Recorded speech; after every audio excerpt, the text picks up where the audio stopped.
Good morning everyone.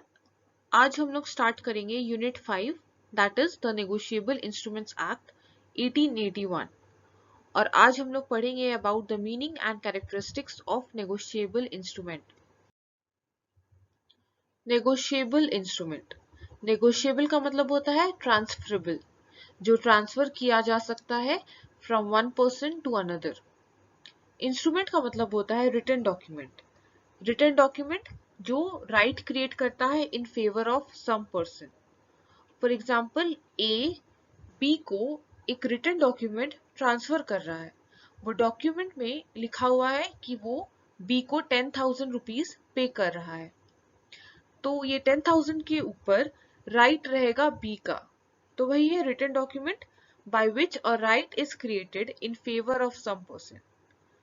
तो negotiable instrument को अगर सिंपली कहा जाए तो वो एक रिटन डॉक्यूमेंट होता है that is transferable by delivery, यानी कि written document that is negotiable.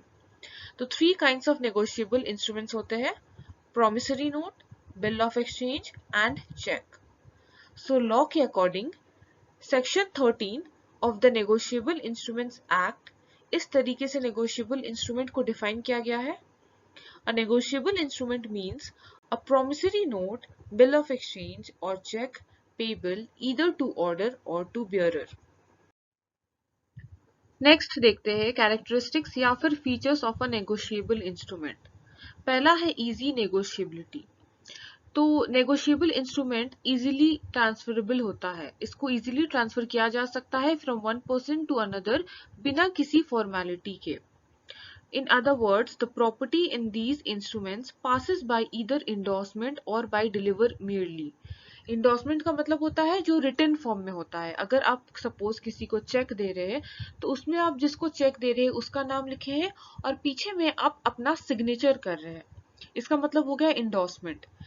Bye delivery का मतलब होता है बियरर इंस्ट्रूमेंट, यानी कि इसमें रिटन फॉर्म में नहीं रहता है, इसमें नहीं रिटन रहता है और इंडोर्समेंट में लिखा रहता है।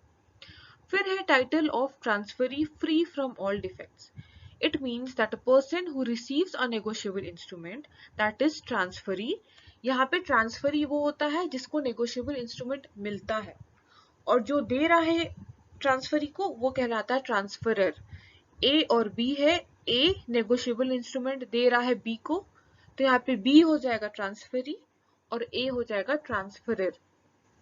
आगे है transferee has an absolute and undisputable title to the instrument.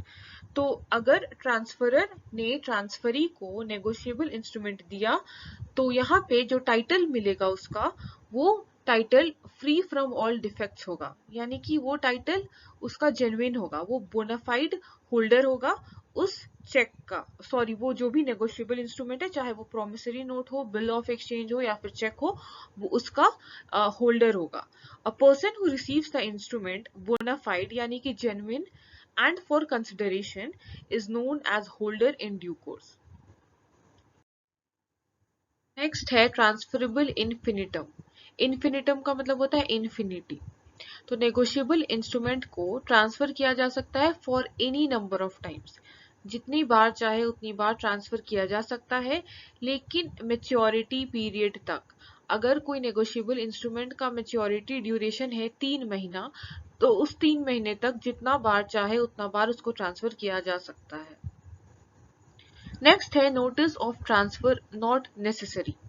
तो ट्रांसफर का नोटिस देना जरूरी नहीं होता है ट्रांसफरी को to the party who is liable to pay. जो पार्टी जिसको पेमेंट करना है उसको नोटिस देने का जरूरत नहीं है। फिर है transferee can sue in his own name. तो ट्रांसफरी जिसके पास इंस्ट्रूमेंट है वो अपने नाम पे स्यू कर सकता है उस पार्टी को जिसको पेमेंट करना है। अगर सपोज चेक है और चेक डिसऑनर हो गया तो ट्रांसफरी जो है वो अपने नाम पे स्यू कर सकता है उस पार्टी को जो लायबल है फॉर पेमेंट। नेक्स्ट है प्रिजम्पशंस, यानी कि ये सारा जो फैक्ट्स है वो बिलीव किया जाता है कि दिस इज ट्रू, और ये अप्लाई होता है to all negotiable instruments unless the contrary is proved. यानी कि जब तक कुछ स्पेसिफाई नहीं किया गया है ये सारे पॉइंट्स के अगेंस्ट या फिर इसके अपोज में, तब तक यही बिलीफ रहता है कि these points apply to all negotiable instruments. तो देखते हैं according two sections 118 and 119 that every negotiable instrument was made, drawn, accepted, endorsed or transferred for consideration. तो जितना भी नेगोशिएबल इंस्ट्रूमेंट को ट्रांसफर किया जाता है वो सारा किया जाता है फॉर कंसिडरेशन या फिर फॉर मनी पर्पस। फिर है that every negotiable instrument bearing a date was made और ड्रॉन ऑन सच डेट। तो नेगोशिएबल इंस्ट्रूमेंट में जो डेट मेंशन्ड है ये यही माना जाता है कि उसी डेट पे ये नेगोशिएबल इंस्ट्रूमेंट को प्रिपेयर किया गया है, यानी कि उसी डेट पे साइन किया गया है एंड लीगल ऑब्लिगेशन क्रिएट हुआ है। फिर है that every bill of exchange was accepted within a reasonable time after its date and before its maturity. तो सारा बिल ऑफ एक्सचेंज जो है वो एक्सेप्ट होता है with in a reasonable time.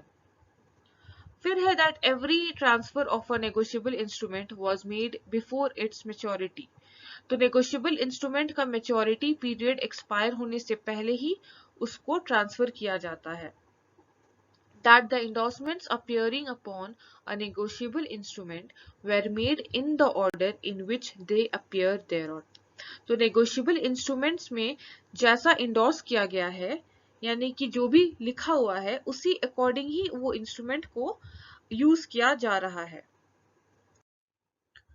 Next है that a negotiable instrument was duly stamped. तो ये भी बिलीव किया जाता है कि जो नेगोशिएबल इंस्ट्रूमेंट है वो ड्यूली स्टैम्प्ड रहता है। नेक्स्ट है that the holder of a negotiable instrument is a holder in due course. तो जो नेगोशिएबल इंस्ट्रूमेंट का जो होल्डर है उसको कहा जाता है वो होल्डर इन ड्यू कोर्स है, बट वो तभी कहा जाता है जब उसके पास वो इंस्ट्रूमेंट आया है from lawful owner without any offence, fraud या फिर अनलॉफुल कंसिडरेशन। मतलब अगर सिंपली कहा जाए तो किसी होल्डर के पास अगर नेगोशिएबल इंस्ट्रूमेंट है और वो नेगोशिएबल इंस्ट्रूमेंट उसके पास आया है लीगली, तभी वो होल्डर इन ड्यू कोर्स है।